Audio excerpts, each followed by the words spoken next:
2025-এ বাবা মায়ের সম্পত্তির উপর মেয়ের অধিকার কতটা, ভাই থাকলে কতটা সম্পত্তি পাবে, মেয়ে কি বলেছে আইন, এই ভিডিওতে আপনাদেরকে ডিটেলসে জানিয়ে দেব। অবশ্যই ভিডিওটি আপনারা প্রথম থেকে শেষ পর্যন্ত প্রত্যেকেই মনোযোগ সহকারে দেখবেন। বন্ধুরা, এই মুহূর্তে আপনারা দেখতে পাচ্ছেন যে 2005 সালের পর থেকে পৈতৃক সম্পত্তির উপর বদলে গিয়েছে এই আইন। এই আইনের আওতায় মেয়েদের বিয়ের পর বাবা সম্পত্তির অধিকার দেওয়া হয়েছে, যা আগে ছিল। তবে ভাই থাকলেও কতটা সুবিধা পাবে মেয়ে, কি বলেছে আইন, আসুন জেনে নিই। 2005 সালে এই আইন চালু হয়। এখন মেয়ের বিয়ে হওয়ার পর মেয়ে ভাই থাকলে কতটা সম্পত্তি পাবে সেটা আজ জেনে নেব। বলছে বর্তমানে বদলে গিয়েছে আইন, বিয়ের পর বাবার সম্পত্তিতে ছেলের সমান অধিকার পায় মেয়ে। বিয়ের পর কোনো পরিবর্তন হয় না। বিয়ের কত বছর পরে কন্যার সম্পত্তিতে অধিকার থাকবে তার কোনো সীমা নিয়ম নেই, অর্থাৎ সম্পত্তিতে কন্যার সর্বদাই অধিকার থাকবে।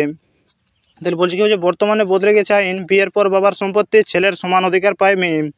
বিয়ের পরও এর কোনো পরিবর্তন হয় না। বিয়ের কত বছর পরের কন্যার সম্পত্তির অধিকার থাকবে তার কোনো সীমা বা নিয়ম নেই, অর্থাৎ সম্পত্তিতে কন্যার সর্বদাই অধিকার থাকবে। তাহলে বর্তমানে নিয়ম হয়েছে যে কন্যার ছেলে এবং মেয়ের সম্পত্তি সমান সমান ভাগ হবে। বলছে ভারতের হিন্দু উত্তরাধিকারী আইনের আওতায় সম্পত্তি দুটি বিভাগে বিভক্ত, একটি পৈতৃক সম্পত্তি, অন্যটি স্ব-অর্জিত সম্পত্তি। পৈতৃক সম্পত্তি যা প্রজন্ম থেকে প্রজন্মে চলে যায়, এই সম্পত্তিতে পুত্র কন্যাদের জন্মগত অধিকার রয়েছে। তাহলে পৈতৃক সম্পত্তি যা প্রজন্ম থেকে প্রজন্মে চলে যায়, এই সম্পত্তি পুত্র কন্যাদের জন্মগত অধিকার রয়েছে। কিন্তু যে সম্পত্তি পিতা স্বয়ং অর্জিত অর্থাৎ নিজের উপার্জন থেকে ক্রয় করা হয়, তাতে কারো জন্মগত অধিকার নেই।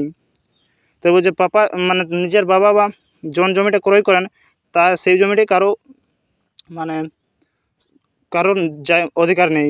বাবা চাইলে পুরো সম্পত্তি ছেলের কাছে হস্তান্তর করতে পারেন, আর তিনি চাইলেন তার মেয়ের কাছেও হস্তান্তর করতে পারেন, অথবা তিনি উভয়ের মধ্যে সমান ভাগে ভাগ করতে পারেন। যদি পিতা তার সম্পত্তির ভাগ না করে মারা যান, তবে পুত্র এবং কন্যা উভয়ের সম্পত্তির বৈধ উত্তরাধিকারী, অর্থাৎ পুত্র ও কন্যাকে সমান ভাগে ভাগ করতে হয়। তাহলে বলছে বাবা জমিটা ক্রয় করবেন, চাইলে পুরো সম্পত্তি ছেলের কাছে হস্তান্তর করতে পারেন, আর তিনি চাইলে মেয়ের কাছে হস্তান্তর করতে পারেন, অথবা তিনি যদি উভয়ের মধ্যে সমান ভাগে ভাগ করতে পারেন। যদি পিতা তার সম্পত্তি ভাগ না করে মারা যান, তবে পুত্র ও কন্যার উভয়ের সম্পত্তি বৈধ উত্তরাধিকারীদের, অর্থাৎ পুত্র ও কন্যাকে সমান ভাগে সম্পত্তি ভাগ করে দিতে হবে।